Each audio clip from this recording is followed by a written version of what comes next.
41 කොටස. විවාහය හදිසියේ කරන නිසා විවාහ උත්සවයේ චාම් ලෙස ගැනීමට දමිතත් සිතුකිගේ දෙමව්පියනුත් කතිකා කරගත්තා.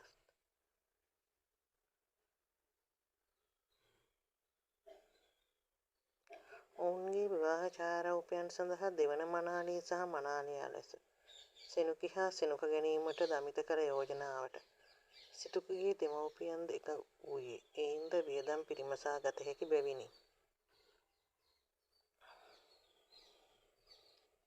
ඔවුන්ගේ විවාහයේ රූපලාවන්‍ය කටයුතු සිතුකිගේ ළඟම මිතුරියකට බාර දුන් අතර පෙර දිනයේ කතා කරගත් පරිදි උදෑසනින්ම රූපලාවන්‍යාගාරයේ වෙත සිතුකි ගියේ දමිතද සමගිනි.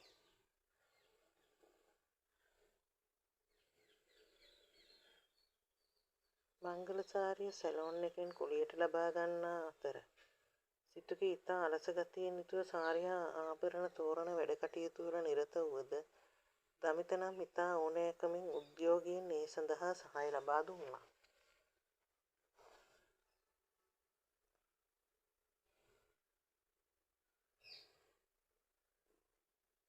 සිතුකි විවාහය සඳහා කැමැත්තක් පෙන්වා සූදානම් වුවද ඇගේ යටිසිත නිතරම හඬා වැටෙමින් දුක් වුණේ තමන් වැනි දරුවෙකුත් සමග අනාථ ගැහැණියක් දමිතට කරගහන්න සිදු වූවායයි යන සිතුවිල්ලෙනි.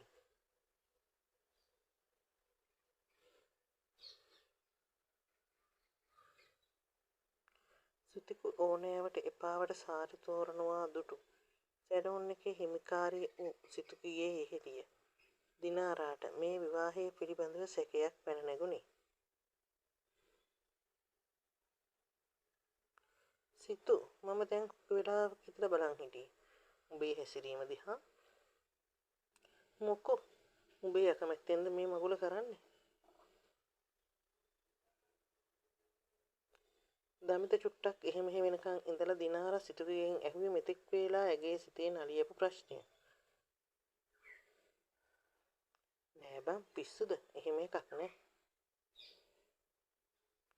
පිස්සු නෙමේ රොටි.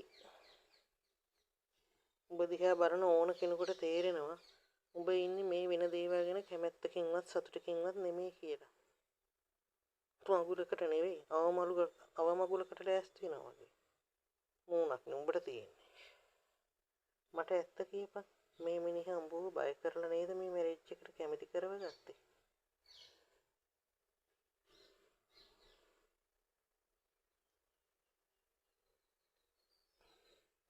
අනේ මේ විකාරද උඹට? දමිතයි යව පේන්නේ මැරියෙක් වගේද?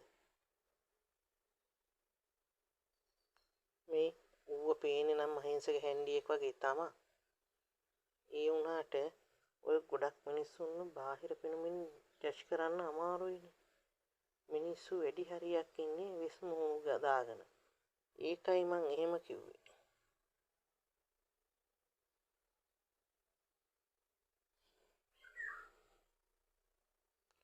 උඹට පව් පිරෙයි බං. දමිත අයියා ගැන එහෙම හිතුවොත්. එයා වගේ මනුස්සකම උතුරන මිනිස්සෙක් මේ තුන් ලෝකෙවත් නැතුව ඇති.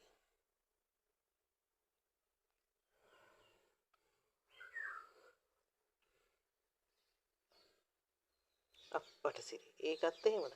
මාර චරිත සාධකයක් උඹ ඌට දුන්නේ. හොඳයි.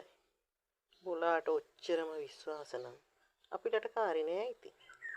ඒ වුණාට උඹගේ මූඩ් එක නම් අවුල් හොඳේ. තව දවස් 4කින් ඔබ මනමාලි. අන්න ඒක මතක තියාගෙන සතුටින් ඔය තෝරන එකක් තෝරපන්.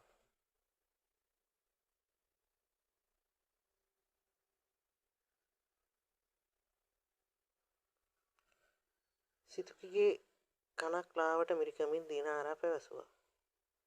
වෙඩින් රින්, කරමාර ආදී අවශ්‍ය ආභරණ මෙන්ම පය හෝදන චාරිත්‍රයේදී දාන මුද්ද පවා දමිත විසින් මිලදී ගත්තේ හදිසියේ වෙඩින් එක ගත්තා වුණත් කිසිදු චාරිත්‍රයක අඩුවක් සිදු නොවිය යුතු බැවිනි. දමිතගේ මගුල් පුදුව සඳහා ගිය වියදම බොහෝ පෙරත්ත කොට සිට්කි දමිතට දුන්නා.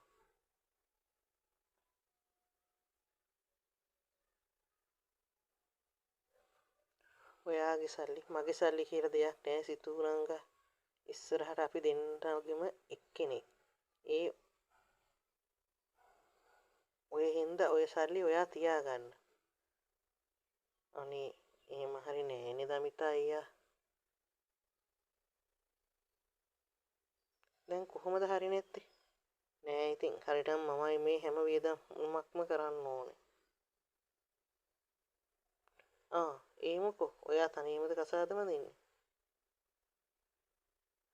අනේ එහෙම නෙවෙයි. මන් නිසානේ ඔයාට මේ හැම දෙයක්ම ලස්සනට තිබුණු ඔයාගේ ජීවිතේ විනාශ කරා මදිවට තව ඔයා අමාරුවෙන් ඉතුරු කරගත්ත ඔයාගේ සල්ලිත් නාස්ති වෙනවා. ඔයාගේ සල්ලිත් නාස්ති වෙනවා. මං හින්දා මාව ලෝක අපවාදයෙන් බේරගන්න ඔයාට මාව බඳින්නත් උනා. සිතුකි ඔයා අදත් මගේ යකා උස්ස ගන්න එපා. මම ඊයේත් ඔයාට කිව්වා ඒ ගැන. මම ආයේ කියන්න ගියොත් නම් මීට වඩා දරුණු වෙයි. සොරි ඉතින් ඕකට ඔච්චර කේන්ති ගන්න එපා. ඔයා ඉක්මනට නාකි වෙයි. කේන්ති ගන්නව නෙවෙයි අනේ. අම්මපා ඇත්තමයි ආයේ ওই කතාව කිව්වොත් මම ඔය චූටි කන රත් වෙන්න පාරක් දෙනවා. මේ මහ පාර කියලා බලන්නේ නැතුව.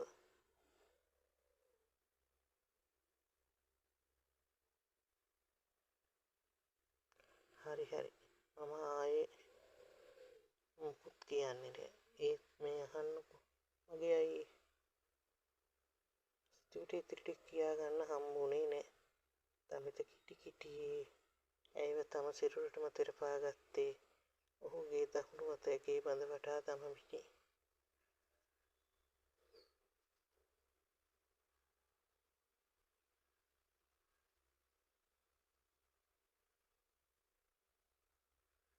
සිතුමෙනික ආයේ කියන්නේ කියපු වචනේ මොන?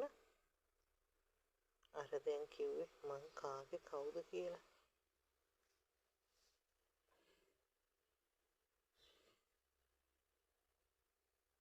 මගේ අයියා.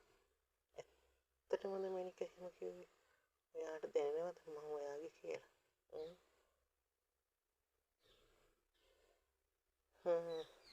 ගොඩක් දැනෙනවා. මේක මහපාර නූනනම් මම උඹව කරේ තියන් නටනවා මෙනික. මට එච්චරට සතුටුයි. දමිතට සතුට වැඩිකමට කතා කරගන්නත් බෑ. සිතුකි මෙච්චර ඉක්මනට හිතා දාගෙන ඔහුව තමන්ගේ කරගනී කියලා දමිත හිතුවේ නෑ. ඒත් හැමදේම හිතුවටත් වඩා හොඳ විදිහට වෙනව නේද කියලා දමිත සතුටු වුණා.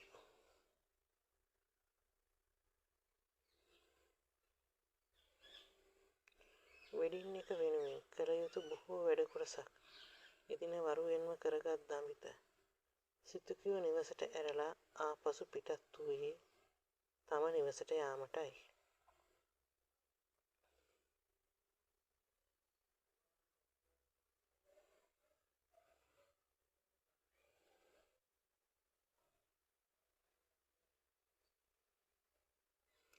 සිතුකිගේ දමිතගේ විවාහය සිය යෙහෙළියන් තිදෙනාත් ආයතන ප්‍රධානියාත් පමණක් දැන සිටින රහසක් පමණක් බැවින්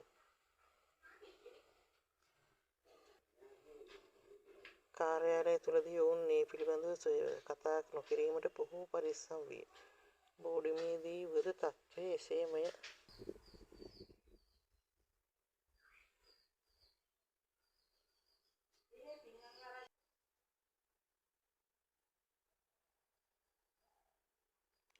පෞද්ගලික ප්‍රශ්නයක් මත සිතුට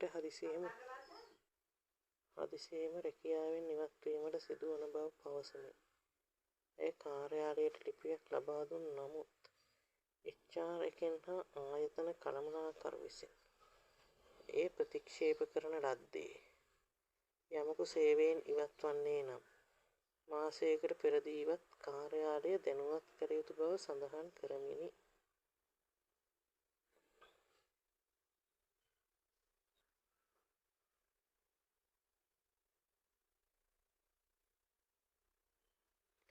නමුත් ආයතන ප්‍රධානියාගේ මැදිහත් වීමෙන් සතියකින් ඇගේ ඉල්ල අස්වීමට අදාළ ලියකියවිලි ලබා දීමටත් එතෙක් ඇයට අඟහරු ආදා දින සිටම නිවාඩු ලබා දීමටත් ආයතන පරිපාලනය කටයුතු කරන ලදී.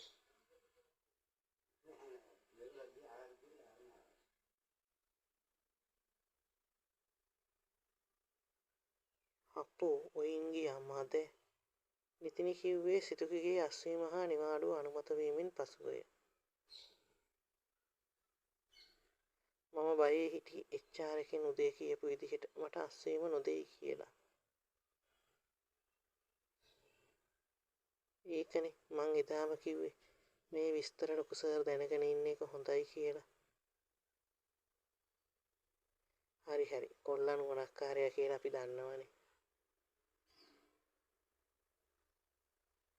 නතාෂා කීවේ දමිතගේ උරහිසට පහරක් එල්ල කරමින්.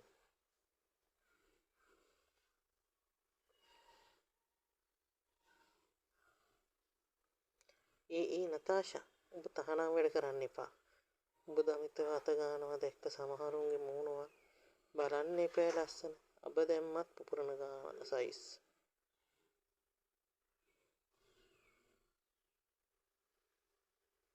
දර්ශි විහිළු කළේ සියලු දෙනාවම හිනස්සවමින්.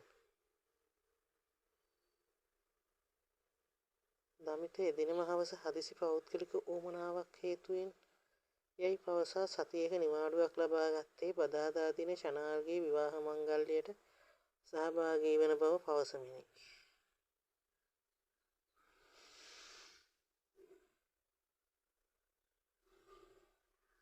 සිටුකිගේ ඉල්ලා අස්වීමට හේතු වී ඇත්තේ ෂනාල් වෙනත් අයෙකු හා විවාහ වීම බව ආයතනය පුරා පැතිර ගියේ හීයක වේගයෙනි.